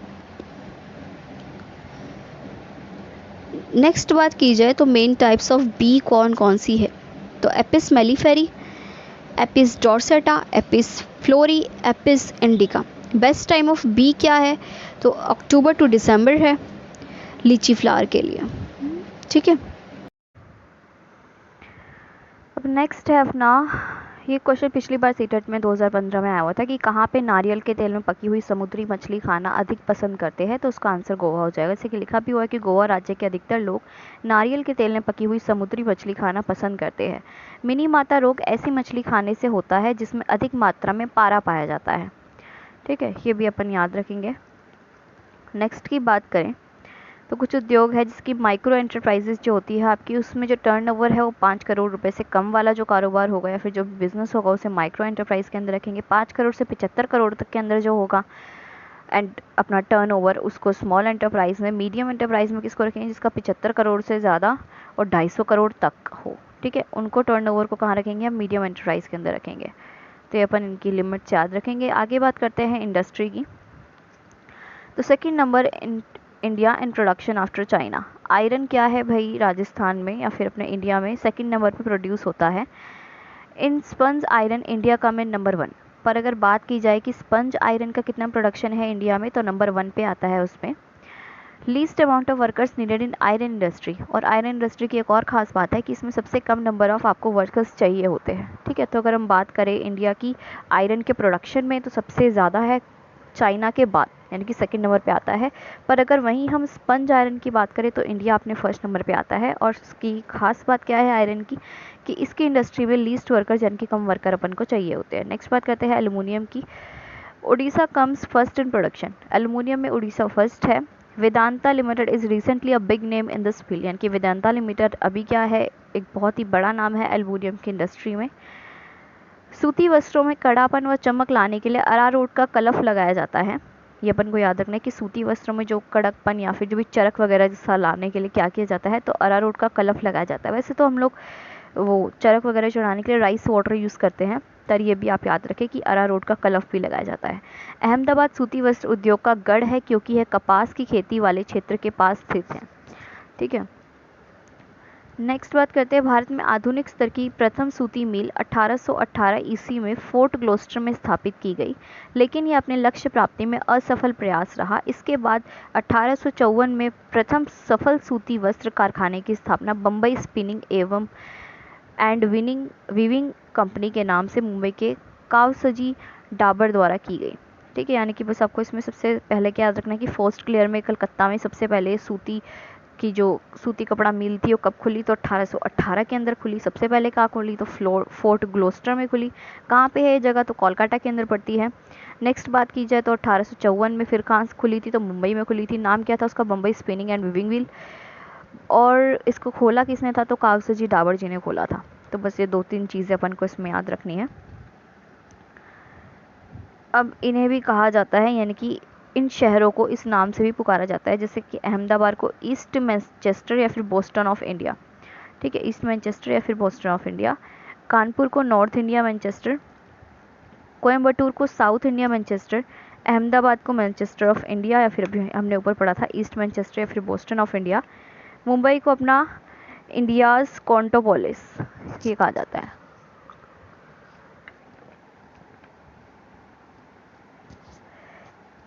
तो ये सारे नाम भी अपन को याद रखने हैं। आगे बात करते हैं जूट की, जिसको सुनहरा रेशा भी कहा जाता है। पश्चिम बंगाल इसमें लीड करता है जूट में, सबसे ज़्यादा प्रोडक्शन में। इंडिया सेकंड नंबर पे आता है जूट के प्रोडक्शन में बांग्लादेश के बाद। बांग्लादेश में सबसे ज़्यादा इसका प्रोडक्शन होता है और उसके बाद इंडिया को ही कंसीडर किया जाता है इसके हाईएस्ट प्रोडक्शन के लिए। George Arkwright open first jute mill या first jute unit in Rishra Kolkata near Hooghly river. ठीक है, तो शिश्रा नाम की जगह पे जो कि कोलकाता हुगली रिवर के पास है, जॉर्ज आर्कराइट ने अपनी पहली यूनिट या फिर पहली कंपनी यहाँ पर खोली थी। ठीक है, नेक्स्ट बात करते हैं सिल्क की। After China India comes second in silk production, Karnataka lead role in production. Karnataka, अगर इंडिया के भी किसी स्टेट की भी बात की जाए जहाँ पे सबसे ज़्यादा सिल्क अपना प्रोड्यूस हो रहा है, तो कहाँ का है, कर्नाटका है। मुंगा सिल्क फ्रॉम असम, मुंगा सिल्क नाम का सिल्क कहाँ से आता है, तो असम से आता है। First unit in 1832 by East India Company in Howrah, यानी कि 1832 के अंदर ईस्ट इंडिया कंपनी ने इसकी यूनिट खोली थी। और कहाँ पे खोली थी, हावड़ा के पास। शुगर की बात करते हैं, India come first in consumption and second in production after Brazil, यानी कि इंडिया कंजम्पशन के हिसाब से तो फर्स्ट पे आता है, पर अगर प्रोडक्शन की बात की जाए तो सेकंड नंबर पे आता है और ब्राज़ील फर्स्ट पे। Sugar cane main plant of India, यानी कि शुगर कैन है जो कि मेन आपका कॉन्स्टिट्यूएंट बनता है शुगर के प्रोडक्शन के लिए। Mumbai Ahmednagar lead role in production, Mumbai का जो अहमदानगर है या फिर अहमदनगर है, वहाँ पे क्या है, इसका लीड रोल है प्रोडक्शन में। ग्लास इंडस्ट्री की बात करें तो इस उद्योग में सिलिका रेत, सोडा एस, फेल्सपार और चूना पत्थर का उपयोग कच्चे माल के रूप में किया जाता है, कि ग्लास बनाने के लिए ये सारा आपका रॉ मटेरियल है, सिलिका रेत, सोडा एस, फेल्सपार और चूना पत्थर। ठीक है, नेक्स्ट बात की जाए तो सीमेंट उद्योग में कच्चे माल के तौर पर चूना पत्थर, जिसका फॉर्मूला क्या है, CaO, धातुमल, स्लैग, उर्वरक खाने में मल या फिर स्लज, जिप्सम और कोयला का उपयोग किया जाता है। सीमेंट में इन सारी चीज़ों का उपयोग होता है, आपका चूना पत्थर, धातुमल या फिर आपका जो मल है कारखाने का मल या फिर स्लज जिसको कहते हैं, और जिप्सम और कोयला। अधिकांश सीमेंट उद्योग की स्थापित व उत्पादन क्षमता विंध्य और कुड़प्पा शैलों की उपस्थिति में है, क्योंकि यह सीमेंट निर्माण योग्य चूना पत्थर उपलब्ध है, जहां जिप्सम राजस्थान व कोयला झारखंड छत्तीसगढ़ में पाया जाता है। यानी कि बेसिकली क्या बताना चाह रहा है कि सीमेंट उद्योग की जो मेन रॉ मटेरियल है वो कहाँ कहाँ पाए जाते हैं, तो राजस्थान, झारखंड और छत्तीसगढ़, इसलिए यहीं पर ही सबसे ज़्यादा सीमेंट निर्माण की आपकी फैक्ट्रीज वगैरह उपलब्ध है। राजस्थान वर्तमान में राज्य में सर्वाधिक सीमेंट उत्पादक जिला चित्तौड़गढ़ है, यानी कि अगर बाकी सारे राज्यों की बात की जाए तो राजस्थान में एक बहुत अच्छा प्रोडक्शन आपका होता है सीमेंट का। और अगर उसमें ही बात की जाए कि राजस्थान के अंदर भी सबसे ज़्यादा प्रोडक्शन कहाँ होता है, तो चित्तौड़गढ़ में होता है। जबकि भविष्य में जैसलमेर में सर्वाधिक सीमेंट उत्पादन की संभावनाएं हैं। जबकि जैसलमेर में क्या ऐसी एजम्पशन की जा रही है कि सबसे ज़्यादा सीमेंट प्रोडक्शन वहाँ किया जा सकता है, पर अगर अभी आपके ऑप्शन में आए तो आप चित्तौड़गढ़ याद रखें। राजस्थान में सफ़ेद सीमेंट का प्रथम कारखाना जेके वाइट सीमेंट गोटन नागौर है। तो राजस्थान में सफ़ेद सीमेंट का सर्वाधिक उत्पादन बिरला वाइट सीमेंट खारिया खंगार जोधपुर करता है। इनकी पहला कारखाना आपका कौन सा था? जेके वाइट। और बात की जाए कि सर्वाधिक उत्पादन रिसेंटली कौन कर रहा है, तो बिरला वाइट सीमेंट कर रही है। ठीक है। ध्यातव्य रहे या फिर ध्यान रहे, भारत में औद्योगिक नगरी कानपुर है, तो राजस्थान में औद्योगिक नगरी कोटा है। यानी कि अगर पूरे भारत की बात की जाए तो औद्योगिक नगरी पूरे भारत में कानपुर पड़ती है, और सिर्फ राजस्थान की बात की जाए तो कोटा पड़ता है।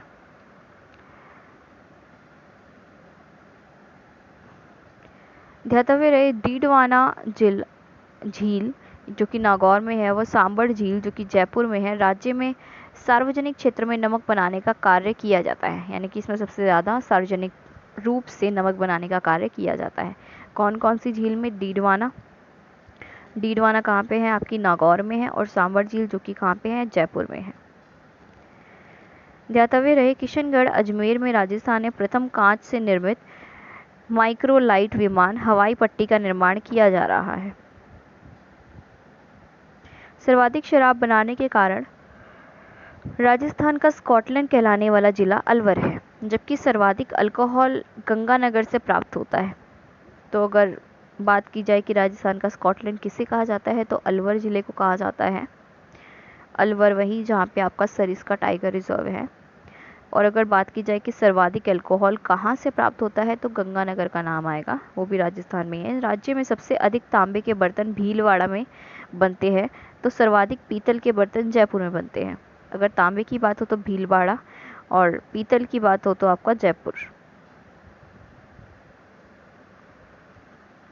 आगे बात करते हैं कोऑपरेटिव सोसाइटी। इसकी मैंने एक अलग से वीडियो डाल रखी है, जिसमें आप इसका बेसिक मीनिंग देख सकते हैं, या फिर इसके कुछ इंपॉर्टेंट क्वेश्चन जो कि प्रीवियस ईयर में आए हुए हैं, तो वो भी डाले हुए हैं। बाकी जो भी उस वीडियो से अलग था, वो टॉपिक या फिर वो पॉइंट्स यहाँ पर इस वीडियो में कंसीडर किए गए हैं, और जो उस वीडियो में यानी कि पहली वीडियो में पॉइंट्स थे, वो इस वीडियो में कवर नहीं किए गए हैं, तो इसलिए आपको वो वीडियो भी देखनी पड़ेगी।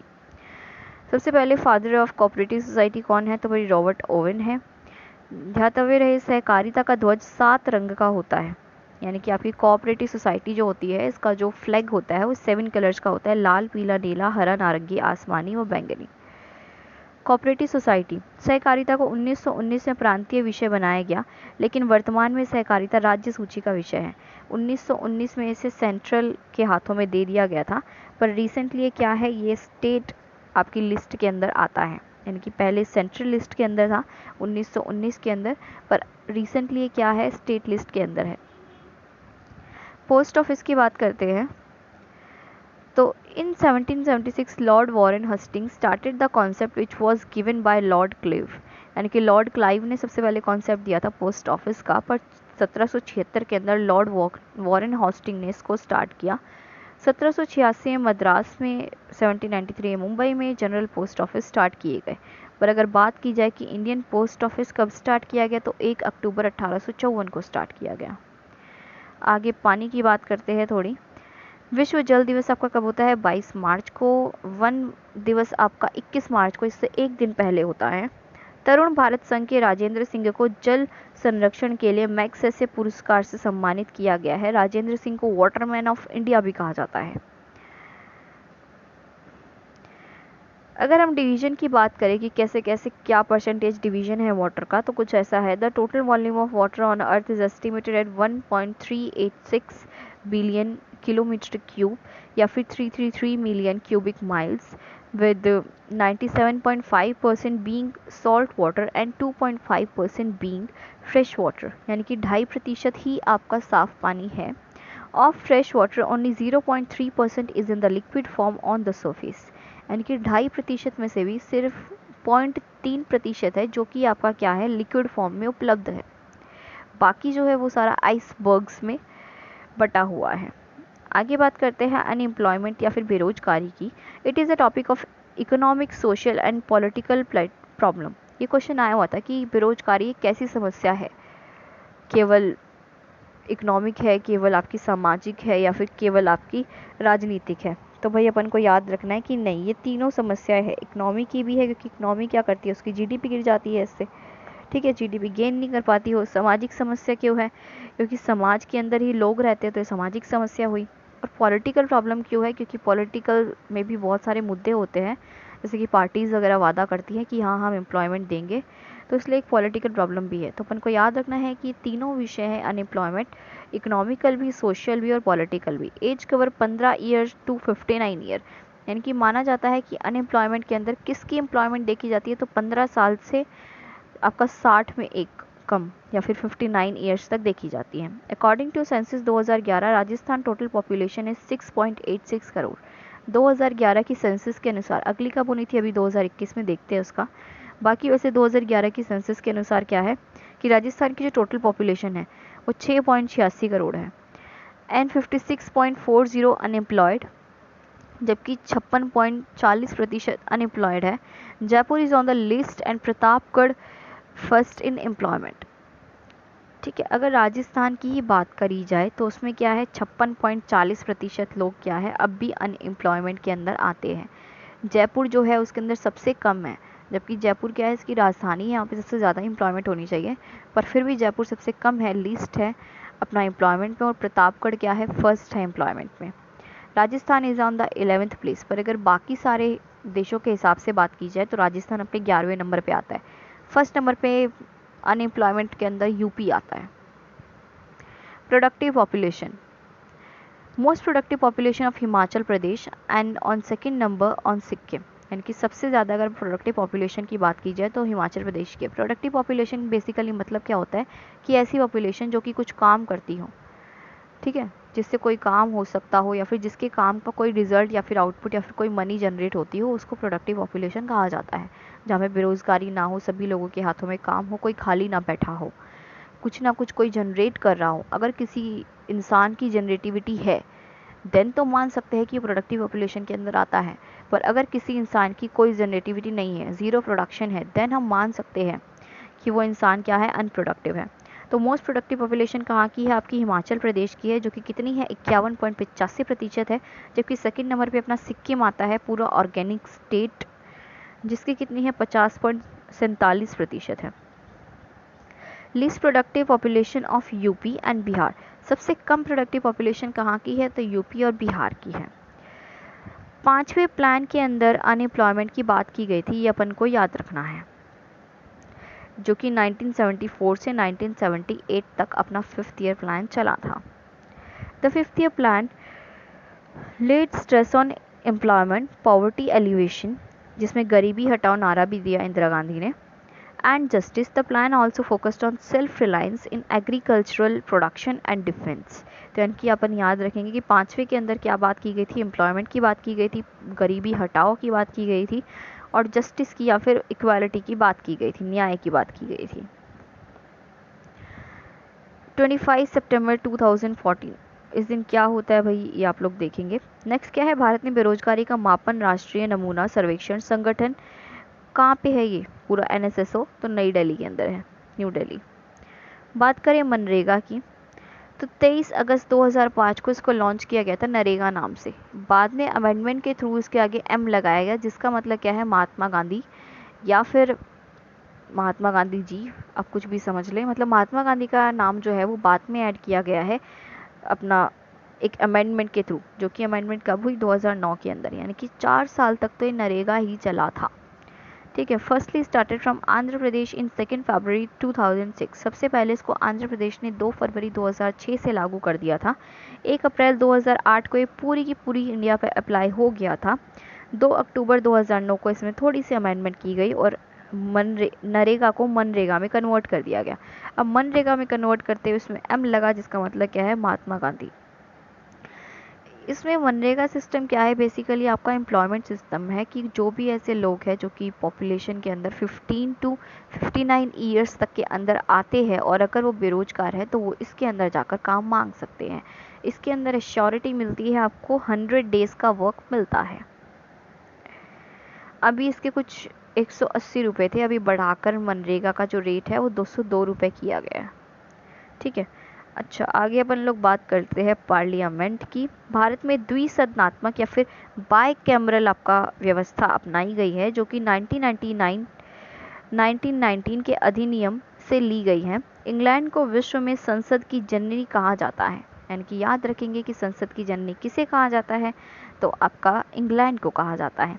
बाई कैमरल सिस्टम हमने कब अपनाया, तो 1919 के अंदर अपनाया। राष्ट्रपति को संसद का अंग एन गोपाल स्वामी की सिफारिश पर जोड़ा गया तथा राज्यसभा और लोकसभा व राष्ट्रपति इसमें से एक की भी अनुपस्थिति रहने पर वह संसद नहीं कहलाती। यानी कि पहले अपना क्या था, लोकसभा और राज्यसभा ही संसद के पार्ट हुआ करते थे, पर अब क्या है, इसके अंदर राष्ट्रपति को भी इंक्लूड किया जाता है, जैसे कि आपको पता ही होगा। तो अगर बात की जाए कि राष्ट्रपति के नाम की सिफारिश संसद के अंदर किसने की थी, तो एन गोपाल स्वामी ने की थी। पार्लियामेंट हाउस की बात करते हैं तो assumption made by sir Edward Lutyens and Herbert baker, यानी कि इसको एज्यूम किसने किया था, सोचा किसने था, इसका स्टाइल, तो उसका स्टाइल सोचा था दिल्ली को बसाने वाले सर एडवर्ड लुटियंस ने और हर्बर्ट ब्रेकर ने। ठीक है। इसका शिलान्यास कब हुआ था, तो शिलान्यास इसका 12 फरवरी या फिर इसका स्टैब्लिशमेंट भी बोल सकते हैं, 12 फरवरी 1921 को हुआ था। किसने किया था, ड्यूक ऑफ कनॉट ने किया था, दिल्ली में रेजेना माउंटेन के पास। Completed on 1927 with a cost of 83 lakh, 6 + 4 + 9। उद्घाटन on 18 January 1927 by Lord Irwin, यानी कि इसका अगर पूरी बात की जाए कि इसके अंदर कॉस्ट कितनी लगी थी, तो आपके 83 लाख रुपयों की कॉस्ट इसके अंदर लगी थी। और इसका उद्घाटन किसने किया, तो इसका उद्घाटन लॉर्ड इरविन ने किया था। आगे बात करते हैं कि इसका यू शेप है, ये अपन को याद रखना है कि इसका क्या है, यू शेप है। और बात की जाए इसमें तो terrorist attack on parliament on 13 December 2001, Afzal Guru the guilty hang on 9 फरवरी 2013। अब इसके अंदर क्या है, आपका जो ये पार्लियामेंट है इस पर हमला हुआ था, कब हुआ था भाई, 13 दिसंबर 2001 को हुआ था। किसने करवाया था, जो भी पाया गया अफजल गुरु, उसको हैंग कर दिया गया था 2013 के अंदर, उसको सज़ा मिली थी। ठीक है, इतनी बात आपको आई होगी समझ। Heart of the country called, अब पार्लियामेंट को क्या कहा जाता है, भारत का हृदय भी कहा जाता है, ये लिखा है। या फिर इसको कह सकते हैं कि भारतीय संसद भवन को देश का हृदय कहा जाता है। अब ये जो तीसरा पॉइंट था, completed on 1927 with the cost of 83 lakh, अब इसमें ब्रैकेट में लिखा हुआ है 6 + 4 + 9, तो ये क्या है कि इसको संसद भवन का टाइम पीरियड है, 83 लाख रुपए तो उसकी कॉस्ट थी और इसमें इतना टाइम लगा था। इतने टाइम का मतलब क्या है कि 6 वर्ष 4 माह और 9 दिन का समय। तो ये इस तरीके से आपका ब्रैकेट में लिखा गया है 6 + 4 + 9, 6 ईयर्स 4 मंथ्स और 9 days in completion of the parliament house या फिर आपका संसद। ठीक है, आगे बात करते हैं। भारतीय संसद सदस्य की योग्यताएं क्या है, यानी कि कौन ऐसा है जो कि संसद में बैठ सकता है फिर संसद के योग्य है। तो पहले तो भारत का नागरिक हो, और कहाँ पे लिखा हुआ है, तो अनुच्छेद 84 के अंदर लिखा हुआ है। सबसे पहले वो भारत का नागरिक हो, पागल दिवालिया घोषित ना हो, लाभ के पद पर पहले से कार्यरत ना हो, यानी कि अगर वो ऐसे किसी पद पर कार्यरत है तो उसे अपनी सीट छोड़नी होगी और फिर वो संसद में बैठ सकता है। 2 वर्ष से अधिक कारावास की सजा उसको प्राप्त ना हो, राज्यसभा के लिए कम से कम 30 वर्ष और लोकसभा के लिए कम से कम 25 वर्ष उसकी आयु हो। ठीक है, आगे बात करते हैं। संसद की कार्यवाही का प्रथम 1 घंटा प्रश्नकाल कहलाता है, जिसमें 3 प्रकार के प्रश्न पूछे जाते हैं। ये तो आप सभी को ही पता होगा कि पहला जो आर होता है, फर्स्ट जो आर होता है, उसको क्वेश्चन आर या फिर प्रश्नकाल घंटा कहा जाता है। पर ये एक नई चीज़ दिखी मुझे इसमें, जो कि क्या था कि इसमें 3 प्रकार के प्रश्न पूछे जाते हैं। ठीक है, बात की जाए कि कौन कौन से 3 प्रकार के प्रश्न होते हैं। सबसे पहला तारांकित प्रश्न होता है, यानी कि जो आप मौखिक रूप से कुछ पूछे और फिर उसका मौखिक रूप से ही उत्तर दिया जाए। तो इसमें 5 से 7 पूरक प्रश्न पूछे जा सकते हैं, या फिर पूरक प्रश्न क्या होता है कि कॉम्प्लीमेंट्री, जैसे कि आपने एक प्रश्न किया तो उसका दूसरे प्रश्न से उत्तर आया, दूसरे से तीसरा, ऐसे मतलब पर ये मौखिक रूप से होते हैं, इसे तारांकित प्रश्न कहते हैं। दूसरा होता है अतारांकित प्रश्न, इन प्रश्नों का जवाब लिखित रूप में दिया जाता है। इसमें पक्ष में कोई भी पूरक प्रश्न नहीं पूछ सकता। ठीक है, यानी कि कोई भी पूरक प्रश्न इसमें नहीं पूछे जाते हैं, और ये क्या होते हैं, लिखित रूप में दिया जाता है। पहले तारांकित प्रश्न थे जिसका जवाब आपको मौखिक रूप से देना था, पर दूसरे अतारांकित प्रश्न है जिनका आंसर आपको लिखित रूप से देना होता है। आगे बात की जाए तो अल्प सूचना के प्रश्न, ये प्रश्न जिन्हें निर्धारित 10 दिन के समय के से कम समय देकर सदन में पूछा जाता है, यानी कि 10 दिन से कम समय में आपको ये पूछना होता है क्वेश्चन, ठीक है। तो ये अल्प सूचना के प्रश्न होते हैं। तो ये 3 प्रकार के प्रश्न पूछे जाते हैं, पहला तारांकित, दूसरा अतारांकित और तीसरा अल्प सूचना के प्रश्न। अगला है प्रश्नकाल के तत्काल बाद का समय 12 से 1 PM, जिसको शून्य काल कहा जाता है। यानी कि पहला तो आपका पहला घंटा तो क्वेश्चन आवर का हो गया, अब दूसरा बाद का जो होता है उसको शून्य काल कहलाता है। समसामयिक विषयों पर बनी पूर्व सूचना दिए मंत्री के सदस्य का सवाल पूछना कहलाता है। इसके लिए 12 बजे के बाद 1 घंटे का समय निश्चित है। शून्यकाल भारतीय संसदीय प्रणाली की ही उपज है, यानी कि इसको हमने कहीं से भी अडॉप्ट नहीं किया है, ये भारतीय संसद ने ही स्टार्ट किया था। कब? 1962 के अंदर। कौन सा? शून्यकाल, जीरो पीरियड। अब जो मोस्ट इम्पॉर्टेंट था इसमें ये था परिसीमन अधिनियम 2002 के तहत गठित परिसीमन आयोग ने भारत के सभी राज्यों में जम्मू कश्मीर को छोड़कर संसदीय एवं विधान मंडलीय क्षेत्रों का परिसीमन सन 2001 की जनगणना के आधार पर किया गया है।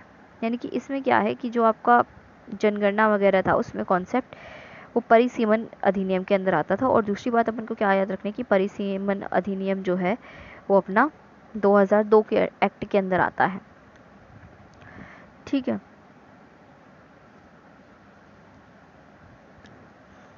नेक्स्ट है, संसद को महात्मा गांधी ने बांझ स्त्री एवं बातूनी लोगों की दुकान की संज्ञा दी थी। यानी कि ये स्टेटमेंट बातूनी लोग या फिर बांझ स्त्री, ऐसी जो एक उपाधि दी गई थी संसद को, तो किसने दी थी, किसके स्टेटमेंट ने दी थी? तो महात्मा गांधी जी के स्टेटमेंट था ये। आगे बात करते हैं Ganesh Vasudev Mavalankar, called the father of Lok Sabha. Ganesh ji को क्या माना जाता है? फादर ऑफ लोकसभा माना जाता है, तो ये भी अपन को याद रखना है। आगे बात करते हैं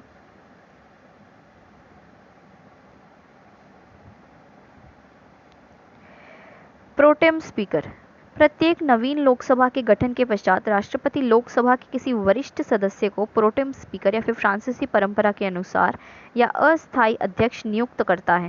यानी कि जब मान लो कोई न्यू आपकी लोकसभा गठन होनी है, ठीक है, तो उससे पहले अब जितना टाइम बचा है तब तक कोई प्रोटेम स्पीकर बनाया जाता है, जो कि क्या होता है, सबसे वरिष्ठ आदमी होता है उस जगह पर बैठा हुआ, ठीक है। उसको अस्थायी रूप से अध्यक्ष नियुक्त किया जाता है। कब तक? जब तक नया अध्यक्ष नहीं चुन लिया गया हो।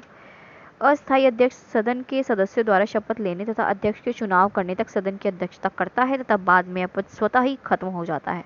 यानी कि प्रोटेम स्पीकर क्या है कि जब आपके चुनाव हो रहे हैं तब तक कोई स्पीकर नहीं है, तो स्पीकर की सीट खाली है, तो वो जो खाली सीट है वो उस व्यक्ति को दे दी जाती है जो कि सबसे बड़ा होता है एज में, वहाँ मौजूद लोगों में उपस्थित, उसको वो सीट दे दी जाती है। और फिर जब चुनाव हो जाते हैं और नया स्पीकर आपका आ जाता है, तब वो नया स्पीकर उस सीट पे बैठ जाता है।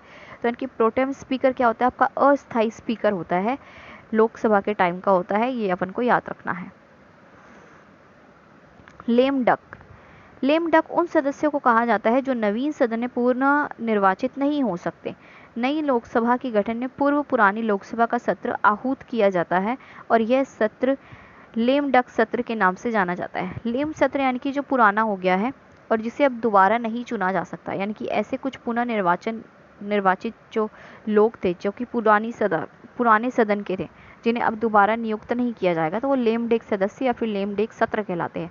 लेम डेक सत्र आपका पुराना ईयर और लेम डेक सदस्य आपके पुराने सदस्य।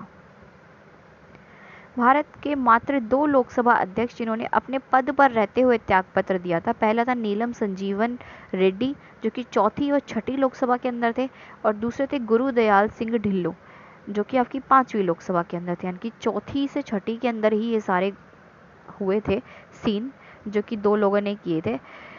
यानी कि पहले ऐसे 2 लोकसभा के अध्यक्ष जिन्होंने अपने सीट पर रहते हुए त्यागपत्र दिया, पहला नीलम संजीवन रेड्डी और दूसरा गुरुदयाल सिंह ढिल्लो। आगे बात की जाए तो president of India doctor Sarvepalli Radhakrishnan Bharat के प्रथम गैर राजनीतिक व दार्शनिक राष्ट्रपति थे।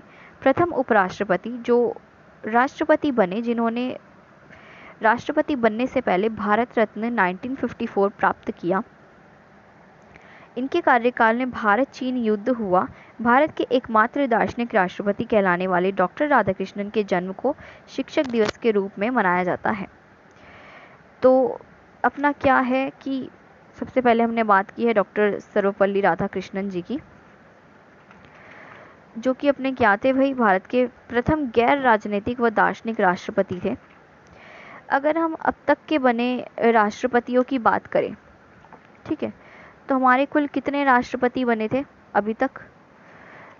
तो अभी तक हमारे कुल 14 राष्ट्रपति बने हैं, ठीक है, 14 राष्ट्रपति अपने अब तक कुल बन चुके हैं, जिसमें अगर सबसे पहले की बात की जाए तो सबसे पहले अपने डॉक्टर राजेंद्र प्रसाद जी बने थे, जिनका कार्यकाल की अगर बात की जाए तो 52 से 62 तक रहा था। ये भारत के प्रथम राष्ट्रपति थे। तो डॉक्टर राजेंद्र प्रसाद का नाम तो सभी को याद होगा, इसलिए मैंने उनको यहाँ पे कंसिडर नहीं किया है, उनका पॉइंट नहीं लिया गया है। डॉक्टर सर्वपल्ली राधाकृष्णन को मैंने लिया है।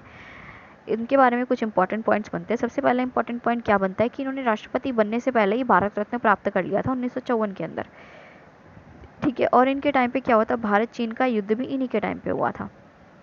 और इनके जन्म को क्या बनाया जाता है, आपका टीचर्स डे मनाया जाता है, जो कि 5 सितंबर को आता है। ये कुछ 2-3 पॉइंट्स हैं जिनकी वजह से इनका पॉइंट लेना ज़रूरी बन गया। अगला है डॉक्टर जाकिर हुसैन, जो कि अपने तीसरे नंबर के अपने राष्ट्रपति बने थे, प्रेसिडेंट बने थे। प्रथम मुस्लिम राष्ट्रपति थे, यानी कि इससे पहले मुस्लिम व्यक्ति कोई भी इस सीट पर नहीं बैठा था, क्योंकि डॉक्टर राजेंद्र प्रसाद फर्स्ट पे बैठे थे, डॉक्टर सर्वपल्ली राधाकृष्णन सेकंड पे बैठे थे, डॉक्टर जाकिर हुसैन जब थर्ड पे बैठे तो प्रथम राष्ट्रपति बनके कौन से, मुस्लिम, ठीक है। अल्पसंख्यक राष्ट्रपति थे जिनके पद पर रहते हुए 1969 में मृत्यु हुई, और ये पहले राष्ट्रपति थे जिनकी अपनी सीट पर बने हुए मृत्यु हुई, जिन्होंने राष्ट्रपति, उपराष्ट्रपति एवं राज्यपाल तीनों पद पर कार्य किया। ये पहले नंबर के भी थे जिन्होंने इन तीनों सीट पर काम किया था, तथा इनका कार्यकाल अब तक के सभी राष्ट्रपतियों में सबसे कम था। ये भी इनके बारे में याद करनी है। दिल्ली की जामिया मिलिया इस्लामिया यूनिवर्सिटी के संस्थापक भी थे। तो बहुत सारे पॉइंट्स हो गए इनके याद करने के लिए। सबसे पहले तो ये कि जाकिर हुसैन जी जो थे वो पहले मुस्लिम राष्ट्रपति बने थे। दूसरा, इनका कार्यकाल सबसे कम रहा था। तीसरा, सीट पर बने हुए इनकी मौत हुई, ऐसे ये पहले राष्ट्रपति थे। चौथा क्या था, ये राष्ट्रपति, उपराष्ट्रपति, राज्यपाल तीनों सीट पर काम कर चुके थे। चौथा क्या था कि इन्होंने दिल्ली के जामिया मिलिया इस्लामिया यूनिवर्सिटी के संस्थापक भी थे। इसलिए इनको याद करना इम्पॉर्टेंट बन जाता है। अब कुछ इंपॉर्टेंट है इनके बारे में। डॉक्टर जाकिर हुसैन की मृत्यु के बाद वीवी गिरी तथा मोहम्मद हिदायतुल्लाह ने कार्यवाह किया। अब क्या है आपका, एक बात होती है इसमें, वो बात क्या होती है कि राष्ट्रपति की जो मृत्यु हो जाती है, या फिर वो पद अपना त्याग देता है, या फिर वो महाभियोग कर देता है, किसी भी कारण से अगर राष्ट्रपति का पद रिक्त हो जाता है तो उपराष्ट्रपति राष्ट्रपति के कार्यों का निर्वाह करता है, और उसका जो निर्वाह करता है वो अधिकतम 6 माह तक या फिर 6 महीने तक कर सकता है, ठीक है। इस दौरान जो भी वो उपराष्ट्रपति जो राष्ट्रपति का काम करता है उसे राष्ट्रपति की सैलरी मिलती है, और राष्ट्रपति का जो भी आपका अलाउंस वगैरह होता है या फिर जो भी पर्क्स होते हैं वो भी सारे उसको मिलते हैं। पर अगर ऐसा हो कि दोनों ही सीट खाली पड़ी हो, आपकी राष्ट्रपति की भी और उपराष्ट्रपति की भी, तो आपका क्या होगा कि सर्वोच्च न्यायालय का जो मुख्य न्यायाधीश है वो राष्ट्रपति के कामों का निर्वाह करेगा। यानी कि अगर मैं फिर से इस पॉइंट को बताना चाहूँ तो आप ध्यान से सुन सकते हैं। फर्स्ट तो मैंने ये बोला कि अगर मान लो कुछ ऐसा सीन हुआ है कि राष्ट्रपति की सीट खाली हो गई, तो राष्ट्रपति की जो खाली सीट है उस पर काम कौन करेगा, उपराष्ट्रपति करेगा। पर अगर किसी रीज़न से उपराष्ट्रपति भी नहीं है तो फिर क्या होगा, तो फिर आपका जो सर्वोच्च न्यायालय है, सबसे ऊपर का है जो सुप्रीम कोर्ट है, उसका जो मुख्य न्यायाधीश है ना, वो करेगा राष्ट्रपति की सीट पे काम, और फिर उसको राष्ट्रपति का वेतन भी मिलेगा, उसके पर्क्स, उसके अलाउंसेस भी मिलेंगे, ठीक है। तो वीवी गिरी वाले में ही बात है कि वीवी गिरी एकमात्र ऐसे राष्ट्रपति थे जो राष्ट्रपति के त्यागपत्र दे चुके थे। तो उनकी जगह किसने काम किया था, तो वीवी गिरी तथा मोहम्मद हिदायतुल्लाह ने काम किया था। हिदायतुल्लाह की बात करें तो ये मुख्य न्यायाधीश थे किसके, सर्वोच्च न्यायालय के, ठीक है। आगे बात करते हैं, इसमें एक पॉइंट और रह गया है। कक्षा 5 की पर्यावरण अध्ययन की पाठ्य पुस्तक का एक पाठ उसी से ठंडा उसी से गर्म डॉक्टर जाकिर हुसैन ने ही लिखा है। उन्हें बच्चों के लिए ऐसी कहानियाँ लिखना बहुत पसंद था, यानी कि उसी से ठंडा उसी से गर्म जो 5वीं क्लास की ईवीएस की बुक में है वो भी इन्होंने ही लिखा था। आगे बात करें तो वीवी गिरी की बात करते हैं। वीवी गिरी या फिर वराहगिरी वेंकट गिरी 3 मई 1969 से 20 जुलाई 1969 एकमात्र ऐसे राष्ट्रपति थे जिन्होंने कार्यवाहक राष्ट्रपति, उपराष्ट्रपति एवं निर्वाचित राष्ट्रपति तीनों पदों पर कार्य किया। जिन्होंने चुनाव लड़ने के लिए त्यागपत्र दिया, ये प्रथम कार्यवाहक राष्ट्रपति थे। तो याद कर सकते हैं आप इसमें क्या कि ये ऐसे राष्ट्रपति थे जिन्होंने चुनाव लड़ने के लिए त्यागपत्र दे दिया था, ठीक है, और एक कार्यवाहक राष्ट्रपति रहे, उपराष्ट्रपति रहे और निर्वाचित राष्ट्रपति रहे। आगे बात करते हैं वीवी गिरि जी की थोड़ी सी और।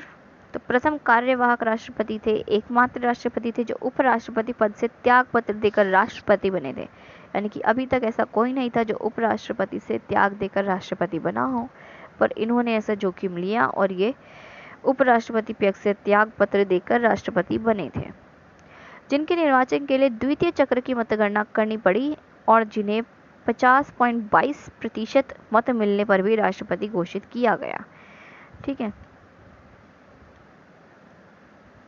आगे बात करते हैं इसकी। फखरुद्दीन अली अहमद, जिनका कार्यकाल रहा 74 से 77 तक। जून 75 में आंतरिक अशांति के नाम पर आपातकाल लगाने वाले प्रथम राष्ट्रपति थे जिनकी कार्यकाल के दौरान मृत्यु हुई। ध्यान रहे इनके द्वारा सर्वाधिक अध्यादेश जारी करने का रिकॉर्ड है। 42वां संशोधन इन्हीं के समय पर हुआ था, जिसे लघु संविधान भी कहा जाता है। सबसे पहला क्वेश्चन ये बनता है कि लघु संविधान किसे कहा जाता है, तो 42वें संशोधन को कहा जाता है। दूसरा है किसके टाइम पीरियड पे हुआ था ये अमेंडमेंट, तो फखरुद्दीन अली अहमद जी के टाइम पे हुआ था। दूसरी बात और करें तो इसमें क्या था कि इन्होंने ही सबसे पहले आपातकाल का स्थिति लगाई थी। और दूसरी बात करें तो द्वितीय राष्ट्रपति थे जो कि अपने कार्यकाल के दौरान मरे थे। इनसे पहले कौन मरे थे, तो डॉक्टर जाकिर हुसैन जी मरे थे अपने कार्यकाल राष्ट्रपति की सीट पर रहते हुए। उसके बाद फखरुद्दीन अली अहमद। आगे बात की जाए तो ज्ञानी जैल सिंह, भारत के प्रथम सिख राष्ट्रपति जो सबसे कम पढ़े लिखे राष्ट्रपति थे।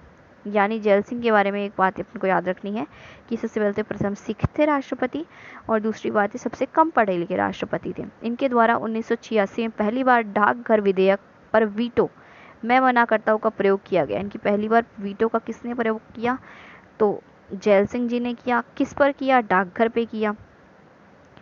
ये राष्ट्रपति बनने से पूर्व पंजाब के मुख्यमंत्री रह चुके हैं। 42वां संविधान संशोधन इन्हीं के समय हुआ, जिसके अंतर्गत 10वीं अनुसूची जोड़ी गई।